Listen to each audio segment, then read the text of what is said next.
My name is Alex Casson and I lead the non-invasive bioelectronics lab here at the University of Manchester. So we work on a wide number of next generation devices for monitoring the human body. So today we talk about wearable devices, and they're widely available for monitoring things like activity or heart rate or gait.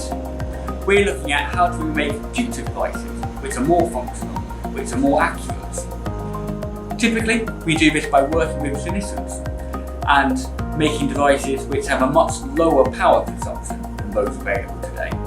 So, making custom electronics in order to increase the operational lifetime that a device has. And that can make them easier to use, more suitable for use by non-specialists.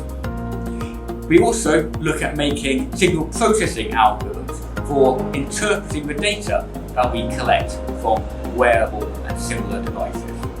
So often our data is collected in real world settings. There's lots of artifacts and interference that's produced from motion. So we need to make sophisticated signal processing and machine learning algorithms for analysing the data, despite the fact it's got lots of interference in it. Moreover, we've also got to do that recognising that our algorithms want to be implemented inside a low power consumption device. So our algorithms have to be accurate, but also very low computational complexity. Sometimes we also make completely bespoke devices. So a clinician might want to monitor a parameter which isn't available to them today. And so we would make a fully bespoke sensing system. My lab is best known for its work on EEG monitoring. So this is when you put electrodes on the head of a subject and measure the small voltages that arise outside of the head due to the operation of the brain inside the head. It's widely used clinically in applications such as sleep studies, in chronic pain, and also non-clinically for things like brain-computer interfaces.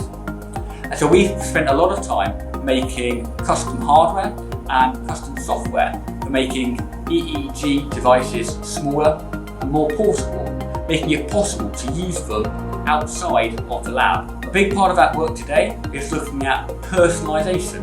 And so, for example, making 3D printed electrodes where we can tailor the electrodes to each person, making sure that we get the best body contact through hair for that particular person. And it's not a one-size-fits-all approach. Today, we work on a wide number of modalities. So not only the EEG, but we do a lot of heart monitoring. We look at monitoring diabetic foot ulcers, so sensors which are embedded into shoes. And so a very wide range of different modalities, bringing out different challenges in how do we make low power instrumentation electronics, and how do we make signal processing and machine learning for analysing that data.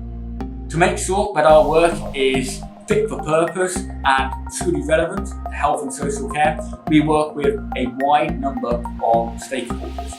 So for clinicians, we work with people working on chronic pain, with schizophrenia, with chronic kidney disease and diabetic foot ulcers.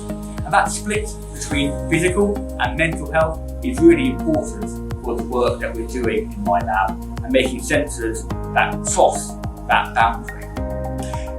We don't just collaborate with clinicians, we collaborate with human-computer interaction designers to make sure that our devices are ultimately usable in the real world. We work with manufacturing partners to ensure that our devices can be scaled up. We're not making 2-3 units for use in a university lab alone, but ultimately they can be manufactured at scale.